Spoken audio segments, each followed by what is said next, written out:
ഇന്നും ഞാൻ ഒരു വേറൊരു ഡ്രസ്സ് ത്രിഫ്റ്റ് ചെയ്യുന്നതിൻ്റെ വീഡിയോ ആയിട്ടാണ് കേട്ടോ വന്നേക്കുന്നത്. സോ എൻ്റെ കസിൻ്റെ കല്യാണമാണ് like on July 7th. So അവൻ്റെ റിസപ്ഷൻ പാർട്ടിക്ക് ഇടാൻ വേണ്ടിയിട്ടുള്ള ഡ്രസ്സാണ് ഞാൻ ത്രിഫ്റ്റ് ചെയ്യുന്നത്. അതിനകത്ത് ഞാൻ ഒരു ഗൗൺ മോഡലാണ് ഇടാമെന്ന് വിചാരിച്ചേക്കുന്നത്.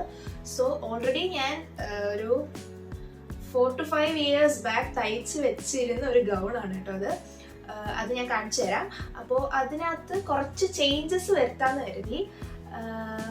അപ്പോൾ വിത്തൗട്ട് എനി ഡിലേ ഞാൻ എല്ലാം കാണിച്ചു തരാം. ലൈക്ക് അബൌട്ട് ദ ഡ്രസ്, എവിടെ നിന്നാണ് സാധനങ്ങൾ വാങ്ങിച്ചതെന്നൊക്കെയുള്ള ഞാൻ പറയാം. പിന്നെ എന്താണ് ചേഞ്ചസ് വരുത്തതെന്നുള്ളതും ഞാൻ പറഞ്ഞുതരാം. സോ ഫസ്റ്റ് ഞാൻ ഡ്രസ്സ് കാണിച്ചു തരാം കേട്ടോ. സോ ഈ ഒരു എന്താ പറയുക, ഒരു ഗോൾഡൻ ഷെയ്ഡ്, ഒരു ചിക്കു കളർ എന്ന് തന്നെ വേണമെങ്കിൽ നമുക്ക് പറയാം. ചിക്കു കളറിലെ ഒരു ഫുൾ ലെങ്ത് മാക്സി ഗൗൺ ആണ് കേട്ടോ. ഇത് അറൗണ്ട് ഒരു എനിക്ക് തോന്നുന്നു 5 മീറ്റർ ഉണ്ടാവും. ബിക്കോസ് ഞാനിത് സാരിയാണ് ഗൗണായിട്ട് കൺവേർട്ട് ചെയ്തേക്കുന്നത്. അപ്പോൾ ഇത് ഞാൻ പിന്നീട് സെപ്പറേറ്റ് ലൈനിങ് വാങ്ങിച്ച് വെച്ചതാണ്.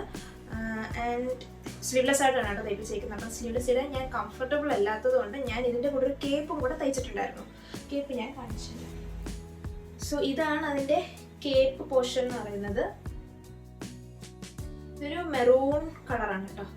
മെറൂണിനകത്ത് ഫുള്ള് ഒരുമാതിരി ഗ്ലിറ്റർ ഇത് വരുന്നത്, ഗ്ലിറ്റർ സ്ട്രൈപ്സ് ആണ് ഫുള്ള് വരുന്നത്. അപ്പം ഇതാണ് ഞാൻ ഫസ്റ്റ് ഞാൻ പറഞ്ഞത്. ഞാൻ ഒരു 5 years മുന്നേ ഇത് എനിക്ക് തോന്നുന്നു ഞാൻ 2nd year കോളേജിൽ ആയിരുന്ന സമയത്താണ് ഇത് ഞാൻ ചെയ്യുന്നതെന്ന്. അപ്പം ഇത് ആക്ച്വലി ഈ സാരിയുടെ തന്നെ ബ്ലൗസ് പീസ് ആയിരുന്നു. അപ്പം ഞാനത് കേപ്പാക്കി. ആൻഡ് പക്ഷേ ഞാൻ എവിടെ ഇട്ടിട്ടില്ല, ഇതുവരെ ഞാൻ എവിടെ ഇട്ടിട്ടില്ല, ഇടാനുള്ള ലൊക്കേഷൻ ഇതുവരെ കിട്ടിയിട്ടില്ല. സോ ഐ തോട്ട് ഇപ്പം എന്തായാലും ഒരു ഫാമിലി ഫംഗ്ഷൻ വരുവാണല്ലോ, അപ്പം ഐ തോട്ട് ഇത് അന്നത്തേക്ക് ഇടാന്നുള്ളത്. ആൻഡ് ഇപ്പം ഞാൻ കരുതുന്നത് കേപ്പ് മാറ്റിയിട്ട് ഒരു ജാക്കറ്റ് ആക്കാന്നാണ് വിചാരിക്കുന്നത്. ജാക്കറ്റ് ഞാൻ സെപ്പറേറ്റ് തുണി വാങ്ങിച്ചിട്ടുണ്ട്. അഡീഷണൽ ആഡ് ഓൺ എന്ന രീതിയിലാണ് ഞാൻ ജാക്കറ്റ് ഇടാന്ന് വിചാരിച്ചത്. സോ ദാറ്റ് എനിക്ക് കേപ്പും ഇതിൻ്റെ കൂടെ സ്റ്റൈൽ ചെയ്യാൻ പറ്റും. വേറൊരു ഒക്കേഷൻ ആകുമ്പോൾ എനിക്ക് ജാക്കറ്റും അതിൻ്റെ കൂടെ സ്റ്റൈൽ ചെയ്യാൻ പറ്റും. അപ്പോൾ ഞാൻ ജാക്കറ്റിൻ്റെ തുണിയും കൂടെ കാണിച്ചു തരാം. ജാക്കറ്റിന് വേണ്ടി ഞാൻ വാങ്ങിച്ച മെറ്റീരിയൽ ഇതാണ് കേട്ടോ. ഒരു പർപ്പിൾ ഷെയ്ഡ്, അങ്ങനെ പറയാം. പർപ്പിൾ ഷെയ്ഡിനകത്ത് ഫുൾ ഇതണക്ക് സീക്വൻസും പിന്നെ അതുപോലെ തന്നെ ചെറിയ എംബ്രോയിഡറി വരുന്നതുമായിട്ടുള്ള തുണിയാണ് കേട്ടോ. ഇതൊരു ഒരു ഗ്ലേസിങ് ഓർഗൻസ് പോലത്തെ മെറ്റീരിയലാണ്. നല്ല നെറ്റ് പോലെ കിടക്കുന്നുണ്ട്. സോ ഇത് ഞാൻ 1 മീറ്റർ ആണ് വാങ്ങിയേക്കുന്നത്. ഇത് ഞാൻ വാങ്ങിച്ചേക്കുന്നത് പരാഗിൽ നിന്നാണ് കേട്ടോ. അപ്പൊ ഇതിന്റെ മെറ്റീരിയൽ പെർ മീറ്റർ എനിക്ക് തോന്നുന്നു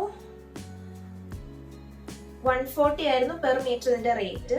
സോ അപ്പം ഇത് നമുക്ക് ജാക്കറ്റ് ആക്കണം. ജാക്കറ്റ് ഞാൻ വിചാരിക്കുന്നത് ഒന്നെങ്കിൽ 3/4 സ്ലീവ് അല്ലെങ്കിൽ ഫുൾ സ്ലീവ് ആണ് തയ്ക്കാന്നാണ് വിചാരിച്ചിരിക്കുന്നത്. നമ്മുടെ മെറ്റീരിയലിന്റെ അവൈലബിലിറ്റി പോലെ ഇരിക്കും. പിന്നെ വേസ്റ്റ് വരെ ലെങ്ത് ആണ് ഞാൻ ഉദ്ദേശിക്കുന്നത്. പിന്നെ നെക്ക് ഡിസൈൻ അങ്ങനെ വലുതായിട്ടൊന്നുമില്ല, റൗണ്ട് നെക്ക് തന്നെ കൊടുക്കുകയാണ്. ഒരു ടൈ ചെയ്യാന്ന് കൊടുത്തിട്ട് വിചാരിക്കുന്നത് ഫ്രണ്ടില്. ഞാൻ പറഞ്ഞല്ലോ എനിക്ക് പ്രൊഫഷണലി തയ്യൽ അറിയില്ല. പക്ഷേ ആദ്യമായിട്ട് വിത്തൗട്ട് എനി റെഫറൻസ് ഞാൻ ട്രൈ ചെയ്യാൻ പോവാണ്. യൂട്യൂബിൽ ഒന്നും നോക്കിയിട്ടില്ല ഇതുവരെ. എൻ്റെ മനസ്സിലൊരു പാറ്റേൺ ഉണ്ട്, അത് ഞാൻ വർക്കൗട്ട് ചെയ്യാൻ ശ്രമിക്കുന്നു, അത്രേ ഉള്ളൂ. ഐ ഡോണ്ട് നോ ഇത് സക്സസ് ആവുമോ ഇല്ലയോ എന്നൊക്കെ ഉള്ളത്. പക്ഷെ മാക്സിമം ഞാൻ സക്സസ് ആക്കാൻ ശ്രമിക്കും. അല്ലെങ്കിൽ എന്താണോ ഡിഫോൾട്ട് വരുന്നത് അത് വെച്ചിട്ട് നമുക്ക് പുതിയ ഡിസൈൻ നോക്കാം. അപ്പോൾ അങ്ങനെ ഒരു ശുഭാപ്തി വിശ്വാസത്തിൽ ഞാൻ തുടങ്ങാൻ പോവാണ്. അപ്പോൾ നമുക്ക് ബാക്കിയുള്ള കാര്യങ്ങൾ മെഷർമെന്റ്സ് ഒക്കെ എടുത്ത് മാർക്ക് ചെയ്ത് കട്ട് ചെയ്യണം. പിന്നെ സ്റ്റിച്ചിങ്, അത്രേ ഉള്ളൂ. So let's go to the video. അപ്പം ഞാൻ ഔട്ട്ഫിറ്റ് ഒന്ന് ആദ്യം ഇട്ട് കാണിച്ചു തരാം. ഇതാണ് കേപ്പും കൂടെ ആഡ് ചെയ്തതിന് ശേഷമുള്ള അതിൻ്റെ ഫൈനൽ ലുക്ക് എന്ന് പറയുന്നത്. ഫുൾ ലെങ്ത് മാക്സി ഗൗണാണ് കേട്ടോ. അപ്പോൾ കേപ്പ് അറ്റാച്ച്ഡ് അല്ലാത്തതുകൊണ്ട് തന്നെ എപ്പോഴും ഇങ്ങനെ മാറി മാറി കളിക്കും. അതുകൊണ്ടാണ് എനിക്ക് അതിനകത്ത് അത്ര കംഫർട്ടബിൾ അല്ലാത്തത്. പക്ഷേ otherwise the outfit was good. So ആദ്യം തന്നെ ഞാൻ മെഷർമെൻറ്റ്സ് ഒക്കെ എടുത്തു, അത് മാർക്ക് ചെയ്യാൻ കരുതി. അപ്പം അത് ഇച്ചിരി ടാസ്ക്കുള്ള പണിയായതുകൊണ്ട് കുറച്ചധികം സമയം എടുത്താണ് കേട്ടോ ചെയ്തത്.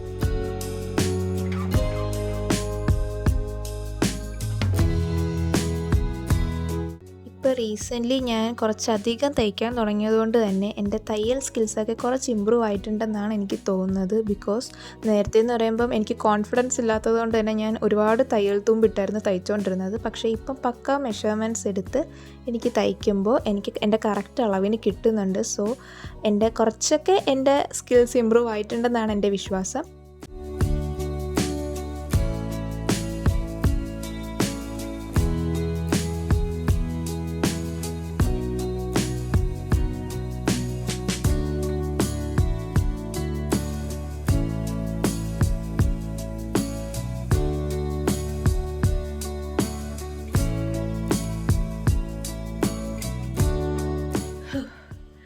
സോ ഗൈസ്, ഞാൻ ഇതിപ്പോൾ സത്യം പറഞ്ഞ രണ്ടാമത്തെ ദിവസമാണ്. ഇന്നലെ ഞാൻ തയ്ച്ച് പാതി വരെ എത്തിയിട്ട് എനിക്ക് നല്ല ക്ഷീണം കാരണം ഞാൻ അടച്ചു വെച്ചു.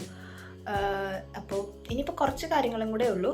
ജസ്റ്റ് സ്ലീവ്സ് ഒന്ന് അറ്റാച്ച് ചെയ്യണം, പിന്നെ ലാസ്റ്റ് മിനിറ്റ് പണികളും കൂടെ ഉള്ളൂ. അപ്പോൾ ഞാനിപ്പോഴും നല്ല ടയേർഡാണ്. പക്ഷേ നമുക്ക് ചെയ്ത് തീർക്കണം. കുറച്ച് കാര്യങ്ങളേ ഉള്ളൂ, അപ്പോൾ നമുക്ക് ചെയ്യാം. സ്ലീവ്സ് ഞാൻ കട്ട് ചെയ്തപ്പോഴാണ് ശ്രദ്ധിച്ചത് എനിക്ക് തുണി തികയുന്നുണ്ടായിരുന്നില്ല. സോ ഞാൻ പിന്നെ ഉള്ള തുണി ബാക്കി വന്നതിൽ നിന്ന് ബിറ്റ് പീസസ് എടുത്ത് അറ്റാച്ച് ചെയ്തിട്ടാണ് ഒരു കംപ്ലീറ്റ് പീസാക്കിയത്. അതുകൊണ്ടാണ് നിങ്ങൾക്ക് ആ സ്ക്വയറൊക്കെ അതിനകത്ത് ചെറിയ ചെറിയ തയ്യലുകൾ കാണാൻ പറ്റുന്നത് കേട്ടോ. പക്ഷേ പെട്ടെന്ന് അത് നമ്മൾ ശ്രദ്ധിക്കില്ല.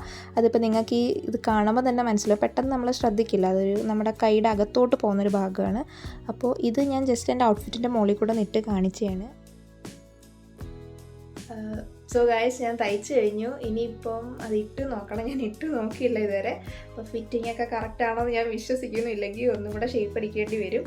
സോ നമുക്കത് ഇട്ട് നോക്കാം. ആൻഡ് അറ്റ് ലാസ്റ്റ് ഇതാണ് എൻ്റെ ഫൈനൽ ലുക്ക് എന്ന് പറയുന്നത് ആ ഔട്ട്ഫിറ്റിൻ്റെ. എനിക്ക് ഒരുപാട് ഇഷ്ടമായി. ഫിറ്റിംഗ് ഒക്കെ പക്കയായിരുന്നു കേട്ടോ. എനിക്കൊന്നും ചേഞ്ച് വരുത്തേണ്ടി വന്നില്ല.